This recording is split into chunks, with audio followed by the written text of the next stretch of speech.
Lecture du livre Témoignages pour l'Église, volume 1, d'Ellen G. White. Chapitre 30. Contrefaçon des dons de l'esprit. Un esprit de fanatisme s'est emparé de certains observateurs du sabbat.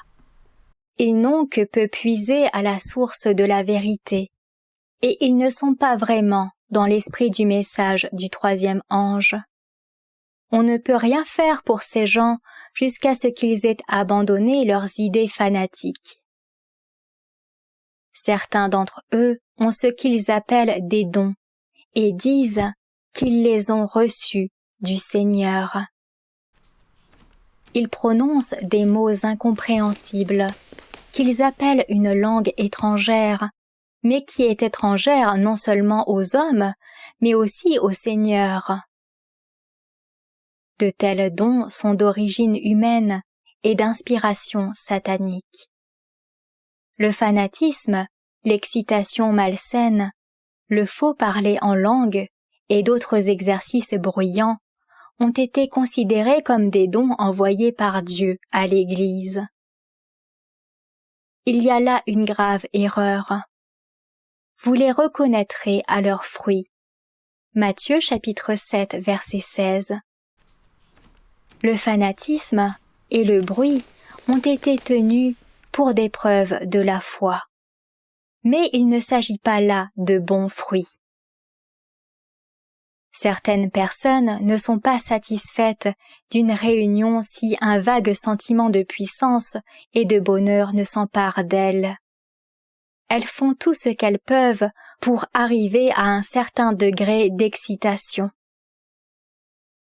Mais l'influence de telles réunions n'est pas bienfaisante. Quand le sentiment de bien-être a disparu, on se trouve à un niveau moins élevé qu'avant la réunion, car ce bonheur ne vient pas de bonnes sources. Les réunions qui permettent le plus de progrès spirituel sont celles que caractérise la solennité, dans lesquelles on cherche de tout son cœur à se connaître soi-même et à se placer aux pieds du Maître dans un esprit de ferveur et de profonde humilité. Il y a des esprits agités qui refusent de se discipliner. Ils pensent qu'ils perdraient une part de leur liberté s'ils abandonnaient leur façon de voir pour se soumettre au jugement de personnes plus expérimentées. L'œuvre de Dieu ne progressera pas sans une disposition à se soumettre à une discipline, et si l'on n'exclut pas des assemblées l'esprit de fanatisme, de hardiesse et de désordre. Les impressions et les sentiments ne sont pas une preuve que le Seigneur nous dirige. Satan peut, si l'on y prend garde, produire en nous des sentiments et des impressions. Ce ne sont pas des guides sûrs. Tous devraient se familiariser avec les différents points de la doctrine et se mettre à rechercher sérieusement comment ils peuvent honorer leur nom de chrétien et porter du fruit à la gloire de Dieu.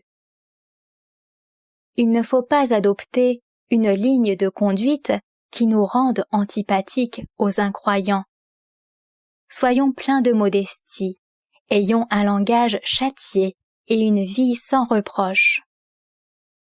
Évitons la vulgarité, la hardiesse, la raillerie. Le fait de parler et de prier avec talent dans une réunion n'est pas une preuve que la grâce de Dieu habite dans les cœurs. Si ces mêmes personnes parlent et agissent ensuite d'une manière grossière et insouciante hors des réunions. De telles personnes sont de bien mauvais représentants de notre foi et déshonorent la cause de Dieu. Il y a une étrange confusion d'opinions chez les adventistes. 2. Certains ne sont pas en harmonie avec le corps de l'Église, et aussi longtemps qu'ils occuperont leur position actuelle, ils seront exposés aux tentations de Satan et affligés d'un esprit de fanatisme et d'erreur. Il en est dont les opinions fantaisistes les empêchent d'apercevoir des vérités vitales, car leurs fantaisies prennent la place de ces vérités. Le comportement et l'esprit de ces gens amènent certaines personnes sensées et qui ne sont pas des nôtres à s'opposer au sabbat. Il vaudrait mieux, pour le progrès et le succès du message du troisième ange, que ces fanatiques quittent l'Église. Ceux qui prêchent la parole devraient être des ouvriers accomplis et présenter la vérité dans sa pureté, quoique avec simplicité.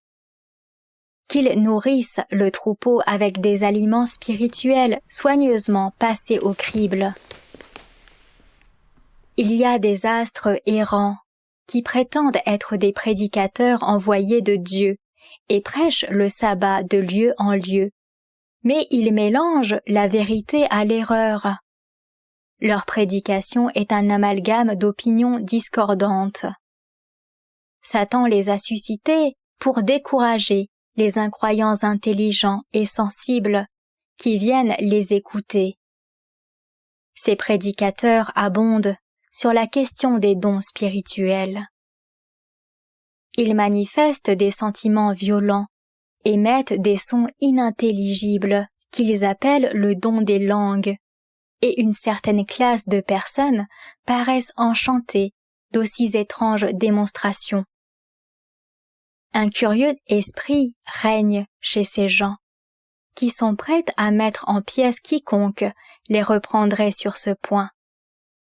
Mais l'œuvre de tels prédicateurs n'est pas celle de l'Esprit de Dieu.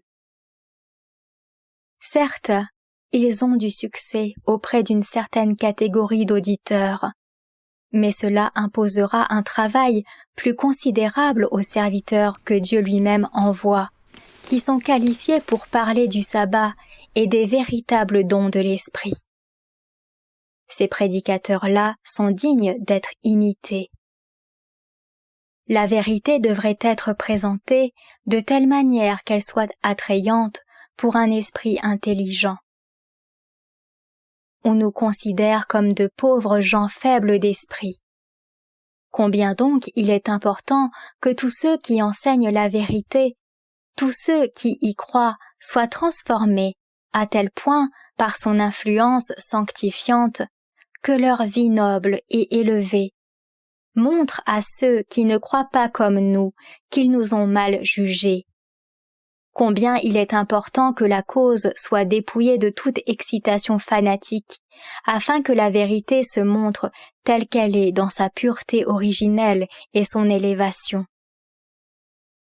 J'ai vu quelle importance il y avait pour les prédicateurs à cultiver les bonnes manières, à éviter les bizarreries et les excentricités, afin de présenter la vérité dans sa pureté et sa clarté. Ce texte me fut rappelé. Qu'il soit attaché à la vraie parole telle qu'elle a été enseignée, afin d'être capable d'exhorter selon la saine doctrine et de réfuter les contradicteurs. Tite chapitre 1 verset 9. Au verset 16, Paul parle d'une catégorie de personnes qui font profession de connaître Dieu, mais qui le renient par leurs œuvres, étant incapables d'aucune bonne œuvre. Il exhorte Tite en ces termes. « Pour toi, dis les choses qui sont conformes à la saine doctrine. Dis que les vieillards doivent être sobres, honnêtes, modérés, saints dans la foi, dans la charité, dans la patience. Exhorte de même les jeunes gens à être modérés, te montrant toi-même à tous égards un modèle de bonnes œuvres, et donnant un enseignement pur, digne, une parole saine, irréprochable, afin que l'adversaire soit confus, n'ayant aucun mal à dire de nous. » Tite chapitre 2 versets 1 à 8. Ces instructions ont été écrites pour tous ceux que Dieu a appelés à prêcher la parole et aussi pour ceux qui les écoutent. La vérité élève. La vérité de Dieu ne dégrade jamais, mais elle élève, affine le goût, sanctifie le jugement et amène à la perfection celui qui la reçoit, le rendant propre à la compagnie des anges purs et saints dans le royaume des cieux. Il y a des gens grossiers, rudes, bizarres, vantards, qui profitent de se faire valoir au détriment de leurs voisins, s'ils le peuvent. Ils ont donc de graves défauts, mais lorsque la vérité a fait impression sur leur cœur, leurs vies sont transformées. L'œuvre de réforme commence immédiatement en eux. La sainte influence de la vérité ennoblira l'homme tout entier. Dans ses rapports avec ses semblables, il se conduira comme un enfant de Dieu, aimera son prochain comme lui-même et agira à l'égard d'autrui comme il voudrait qu'on agît avec lui. Son langage sera empreint de pureté et d'un caractère si élevé que ceux qui n'ont pas la même foi ne pourront à juste titre en dire du mal. Ils ne seront pas rebutés par des manières discourtoises et une conversation déplacée.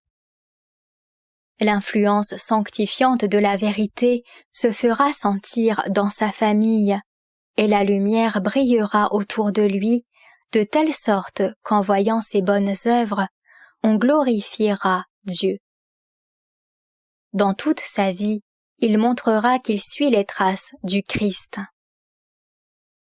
La loi de Dieu ne se satisfait de rien de moins que la perfection.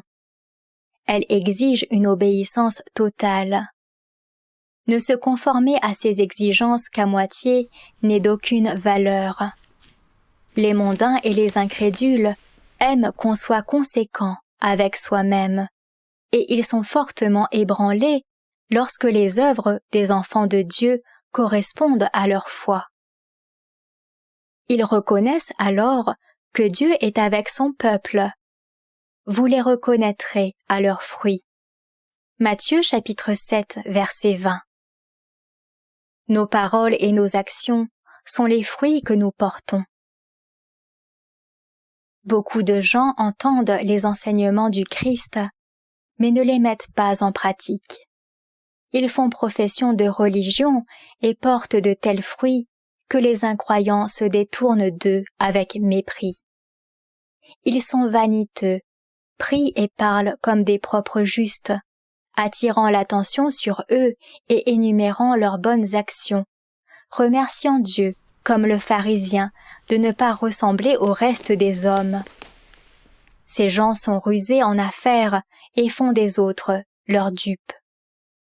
Ils ne portent pas de bons fruits et semblent incapables de discerner leur état misérable. Il m'a été montré que le passage suivant s'applique à ceux qui se font de pareilles illusions sur leur compte. Ceux qui me disent « Seigneur, Seigneur », n'entreront pas tous dans le royaume des cieux, mais celui-là seul qui fait la volonté de mon Père qui est dans les cieux. Plusieurs me diront en ce jour-là, « Seigneur, Seigneur, n'avons-nous pas prophétisé par ton nom? N'avons-nous pas chassé des démons par ton nom? Et n'avons-nous pas fait beaucoup de miracles par ton nom? » Alors je leur dirai ouvertement, « Je ne vous ai jamais connus. Retirez-vous de moi, vous qui commettez l'iniquité. » Matthieu chapitre 7, versets 21 à 23. Telle est la plus grande déception que puisse éprouver un homme. Il a cru être dans le bon chemin, alors qu'il se trouvait dans le mauvais. Il a pensé accomplir une grande œuvre sur le plan religieux, mais Jésus déchire à la fin ce manteau de propre justice et lui fait voir la vivante image de ses torts et la laideur de son caractère. Il est trouvé déficient, alors qu'il est à jamais trop tard pour pouvoir changer. Dieu a pourvu au moyen de redresser les erreurs.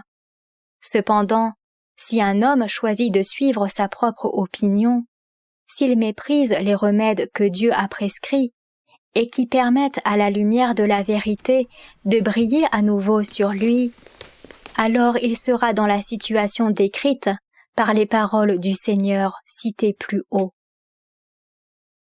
Dieu invite son peuple à sortir du monde et à rechercher l'unité de foi et de doctrine, réalisant ainsi la prière du Christ en faveur de ses disciples. Ce n'est pas pour eux seulement que je prie, mais encore pour ceux qui croiront en moi par leurs paroles, afin que tous soient un, comme toi, Père, tu es en moi et comme je suis en toi, afin qu'eux aussi soient un en nous, pour que le monde croie que tu m'as envoyé. Jean chapitre 17, versets 20 et 21. Esprits inquiets. Il y a de petits groupes de croyants qui pensent que Dieu est seulement avec les minorités infimes, les disséminés, et ils essaient de détruire et de disperser ce que les serviteurs de Dieu construisent. Certains esprits inquiets veulent sans cesse voir et croire de nouvelles choses.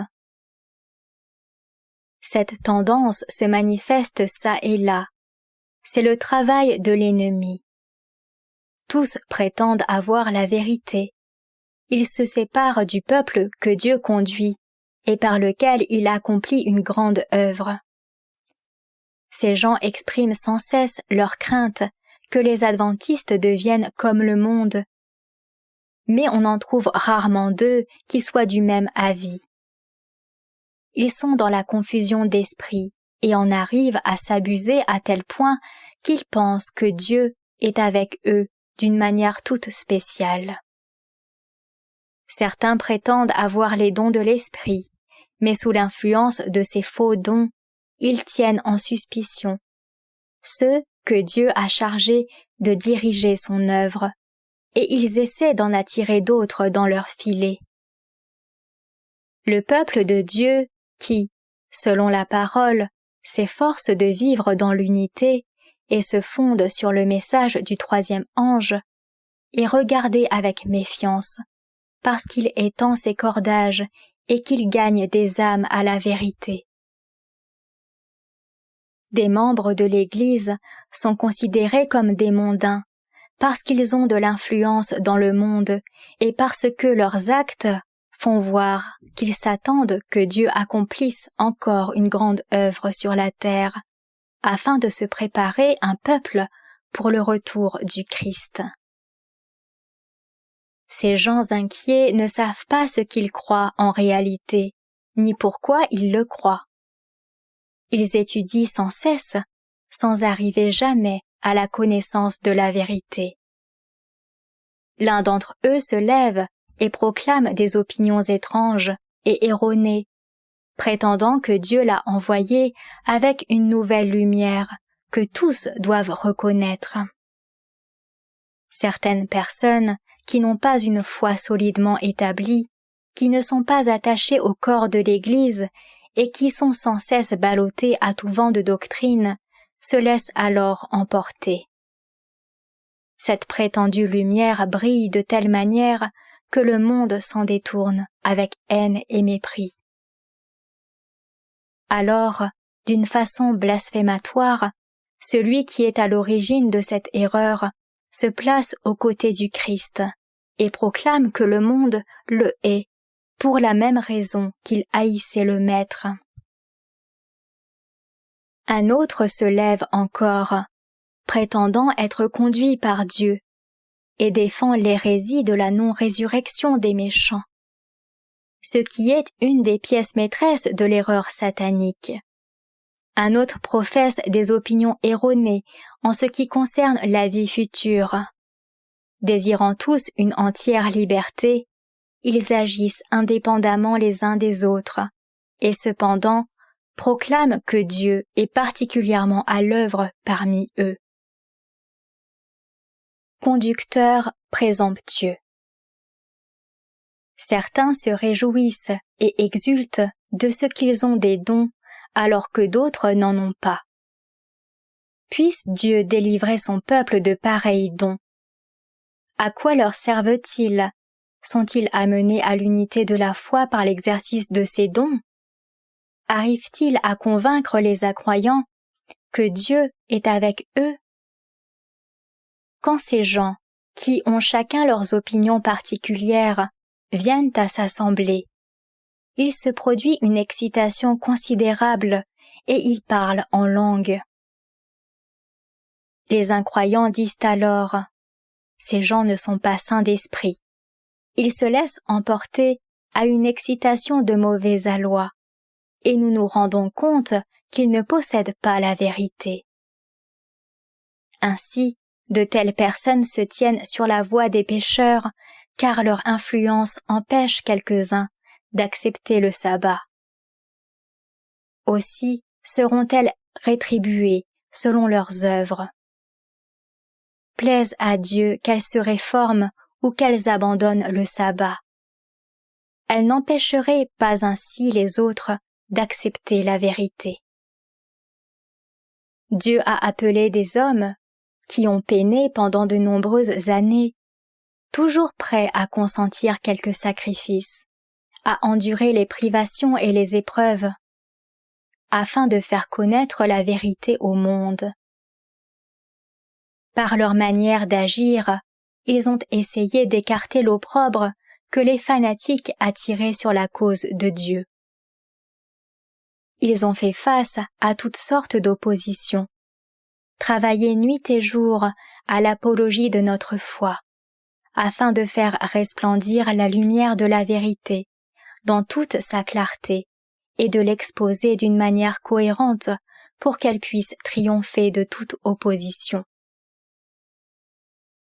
Un labeur incessant et les épreuves morales qu'ils ont subies à cause de leur attachement à l'œuvre de Dieu ont usé leur corps et ont prématurément parsemé leur tête de cheveux blancs. Mais ce n'est pas en vain. Dieu a entendu leurs prières ferventes et angoissées lorsqu'ils recherchaient la vérité et qu'ils désiraient la faire briller devant leurs semblables. Il a vu leurs sacrifices et il les récompensera selon leurs œuvres. D'un autre côté, il en est qui n'ont pas peiné en sondant la parole, mais qui ont cru à quelques vérités comme celle du sabbat. Le travail était tout fait, et toute la gratitude qu'ils ont manifestée pour ce qui ne leur avait rien coûté, mais qui avait tant coûté aux autres, c'est de se soulever comme Corée, Dathan et Abiram, contre ceux à qui Dieu a confié la charge de son œuvre. Ils disent: « C'en est assez, car toute l'assemblée, tous sont saints, et l'Éternel est au milieu d'eux. Pourquoi vous élevez-vous au-dessus de l'assemblée de l'Éternel » Nombre chapitre 16 verset 3. Ces gens ignorant la gratitude ne céderont pas aux arguments, mais leur esprit d'entêtement les conduira à la ruine. Dieu a béni son peuple qui a marché de l'avant au fur et à mesure que la providence lui ouvrait le chemin. De toutes les classes de la société, il a appelé des hommes et des femmes qui se sont rencontrés sur le terrain de la vérité. Des incrédules ont été convaincus que Dieu était avec son peuple. Ils ont humilié leur cœur et obéi à la parole.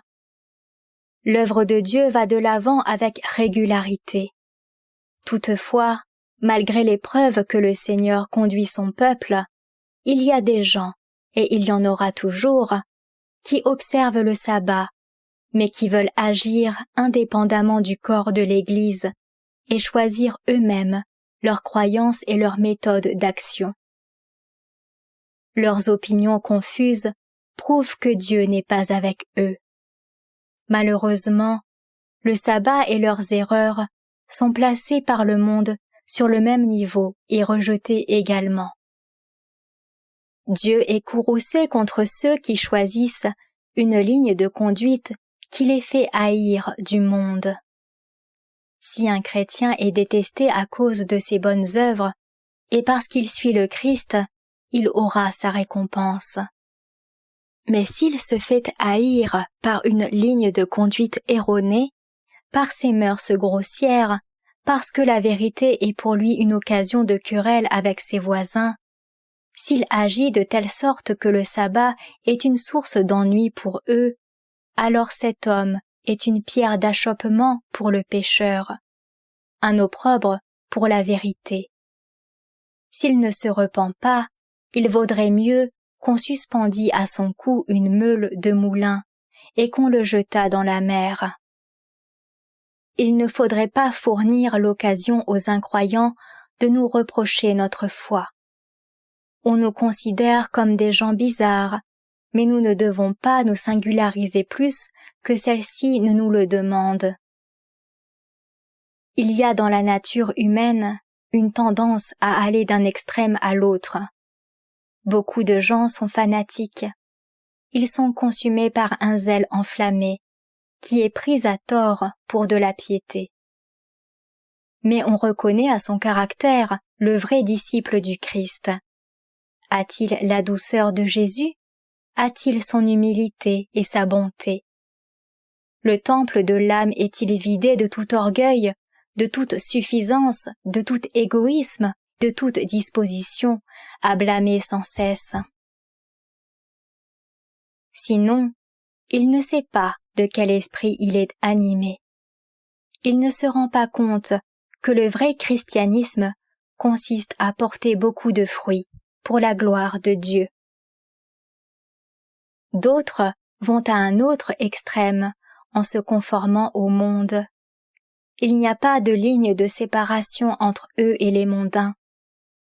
Si dans le premier cas, les hommes sont détournés de la vérité par ceux qui les condamnent avec dureté, dans le second, ils sont amenés à conclure que le chrétien n'a pas de principe solide et que son caractère ou son cœur n'est pas changé. Le Christ a pourtant dit « Que votre lumière luise ainsi devant les hommes, afin qu'ils voient vos bonnes œuvres et qu'ils glorifient votre Père qui est dans les cieux. » Matthieu chapitre 5 verset 16. Le Seigneur désire que son peuple se serve de sa raison, au lieu de la mettre de côté et de se laisser guider par ses impressions. Son œuvre peut être comprise par tous ses enfants. Ses enseignements sont tels qu'ils se recommandent d'eux-mêmes aux esprits intelligents. Ils sont de nature à élever l'esprit. La puissance de Dieu ne se manifeste pas en toute occasion, mais seulement lorsque l'homme en a besoin. Lorsque ceux qui se sont laissés aller à de faux exercices religieux sont convaincus de leur erreur, Satan en prend avantage pour tenir cette erreur constamment devant leurs yeux, afin qu'ils soient effrayés de tout exercice spirituel.